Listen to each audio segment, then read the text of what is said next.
Bonjour à tous, j'espère que vous allez bien. Je suis ravie de vous retrouver pour le book haul du mois de mai. Et il y a des lectures assez diverses et variées, donc on y va. On commence avec le Young Adult. Il y a deux livres que je me suis achetés. Un qui était prévu et un qui l'était un petit peu moins, je vous l'avoue. Celui dont je ne pouvais pas passer à côté, c'est le tome 1 de Sang et de Rage de Tomi Adeyemi. Je l'ai vu dès sa sortie anglo-saxonne sur le Bookstagram anglo-saxon. Il me faisait super envie, j'avoue que la couverture est magnifique et c'est vraiment très bien que Nathan ait gardé la même que l'original. Par contre je ne m'attendais pas à ce qu'il soit aussi gros. C'est de la fantasy young adult. Ça se passe dans une Afrique imaginaire et ça va mêler comme ça mythologie africaine avec récits de fantasy un peu plus classique. Les héros sont donc noirs, ce qui change beaucoup de la fantasy habituelle, ce qui avait fait beaucoup de bruit à l'époque sur les réseaux sociaux et je trouve ça vraiment très bien. Donc voilà, j'ai vu des avis à la fois très enthousiastes comme très mitigés sur ce livre, donc je suis quand même assez curieuse de le découvrir. Le roman que j'ai acheté et qui n'était pas prévu, c'est Sadie de Courtney Summers. Là aussi ils ont gardé la couverture originale et je vous avoue que je trouve ce livre très beau. Il fait très classique mais je sais pas, ce blanc ça m'a attiré en fait dans les rayonnages. C'est paru chez La Martinière Fiction. Et ça va parler d'une jeune femme, Sadie, qui a 19 ans et qui comme ça a disparu du jour au lendemain. Il va y avoir une sorte d'enquête pour essayer de la retrouver sur fond de podcast d'un certain... comment il s'appelle déjà, West, qui va mener l'enquête. Et voilà, c'est un thriller young adulte. J'aime beaucoup la mise en page qu'il y a à l'intérieur. C'est ce qui a achevé de me convaincre de l'acheter. Ça et le fait que l'histoire apparemment est bouleversante et vraiment très bien. J'en ai vu que de très bons avis, donc voilà. Et puis il est pas très long, donc ça peut se lire plutôt bien, fait moins de 300 pages. Ce qui parfois est un bon point. Tant qu'on y est, on continue avec les young adultes, mais cette fois-ci en VO. Donc je le mets un petit peu à part. Là c'était un achat qui n'était pas prévu, pour tout vous dire, mais... j'ai commandé des choses sur Amazon et pour arriver aux 25 € de livraison gratuite, je me suis dit bon allez, je vais compléter avec un livre. L'excuse toute pourrie, on est d'accord? Et du coup je me suis prise The Loneliest Girl in the Universe de Lauren James. Désolée mon accent. J'ai vu passer ce livre assez... Enfin souvent. Oui et non, on va dire par quelques personnes qui l'ont lu et qui ont vraiment eu un gros coup de cœur pour cette histoire de science-fiction, puisque ça va se dérouler dans un vaisseau spatial. C'est une jeune fille, Romy, qui va un jour recevoir des messages à l'autre bout de l'univers d'un garçon appelé J. Et ils vont s'envoyer comme ça des messages qui mettent vraiment très longtemps à parvenir du coup, puisqu'ils sont vraiment séparés. Mais qui est ce mystérieux J, qu'est-ce que ça cache, etc. Est-ce qu'on peut tomber amoureuse alors qu'on n'a jamais vu la personne qui est à l'autre bout de l'univers? Ouais, j'en sais pas plus. Mais je sais que vraiment ça a beaucoup plu. Lui aussi il fait même pas 300 pages. J'espère le lire assez bientôt. Mais vous savez que les livres VO, j'en lis pas autant que je le devrais, je l'avoue. En romance pure et dure, il n'y en a qu'un. Je vous en parlais dans mon précédent book haul. J'avais reçu le tome 4, mais j'attendais le tome 3 qui est enfin arrivé. C'est donc le tome 3 de la série Sans foi ni loi de Kerrigan Byrne, le Highlander. J'ai vraiment hâte de continuer à lire cette série qui pour l'instant est sans faute.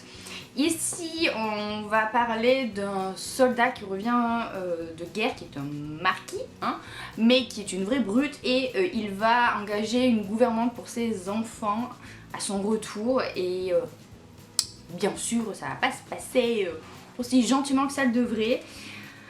J'ai beaucoup aimé les deux premiers tomes, donc je fonde beaucoup d'espoir dans celui-ci. C'est beaucoup tout ça. En littérature plus générale, bien sûr, je ne pouvais pas passer à côté de la sortie poche de Il est grand temps de rallumer les étoiles de Virginie Grimaldi. Je n'ai entendu que du bien sur ce livre, j'aime déjà beaucoup Virginie Grimaldi, mais il paraît que celui-ci est encore, waouh, un cran au-dessus. Donc, bah, c'était évident que j'allais l'acheter.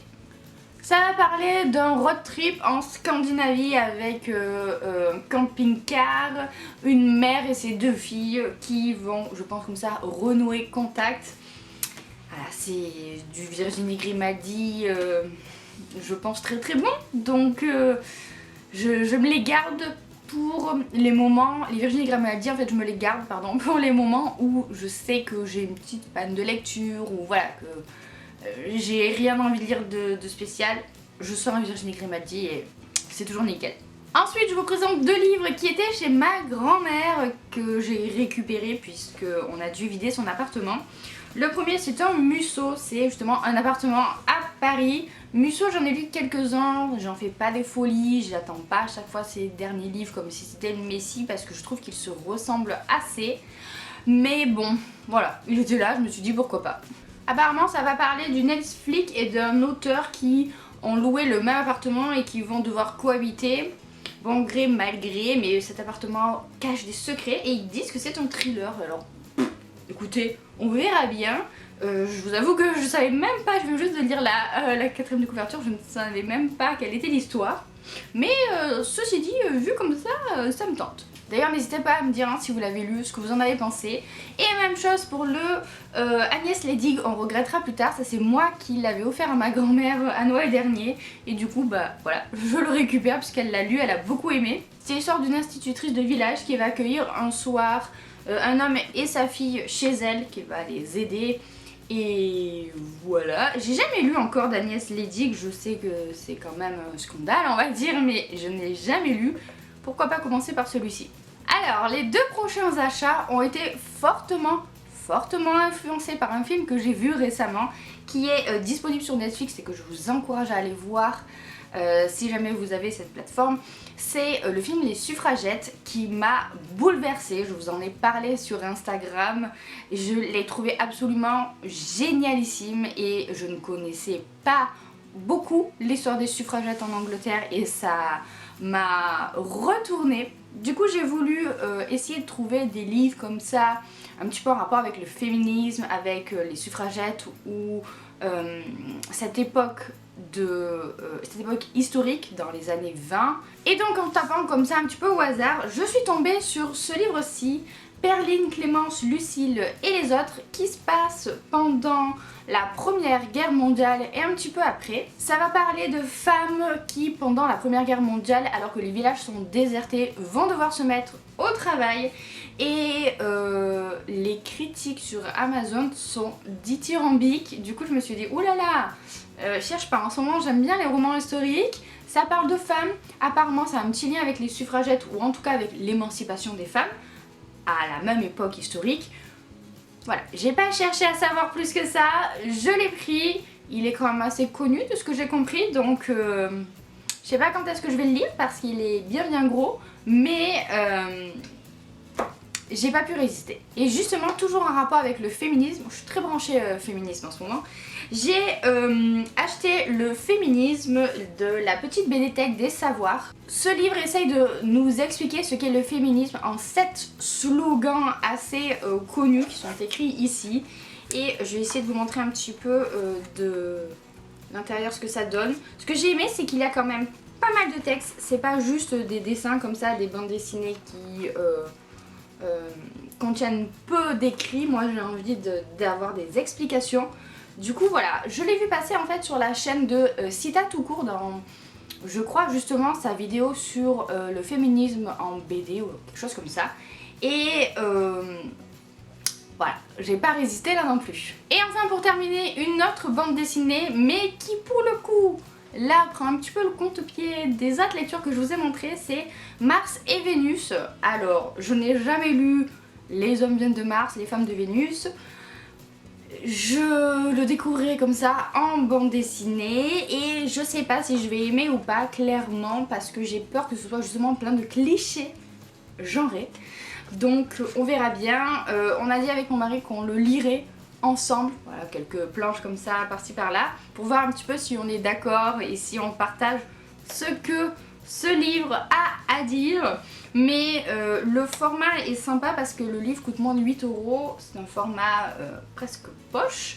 Et une bande dessinée en roman graphique à moins de 10 €, c'est quand même très rare. Donc voilà. Et ceci conclut notre book haul du mois de mai. J'espère que la vidéo vous a plu et si c'est le cas, n'hésitez pas à liker la vidéo. N'hésitez pas aussi à faire un petit tour sur ma boutique Etsy de marque-page. Il y a un nouveau modèle qui vient juste de sortir exprès pour l'été. Et sur ce, moi, je vous laisse, je vous fais plein de bisous, je vous souhaite de très bonnes lectures à venir et à bientôt pour une prochaine vidéo.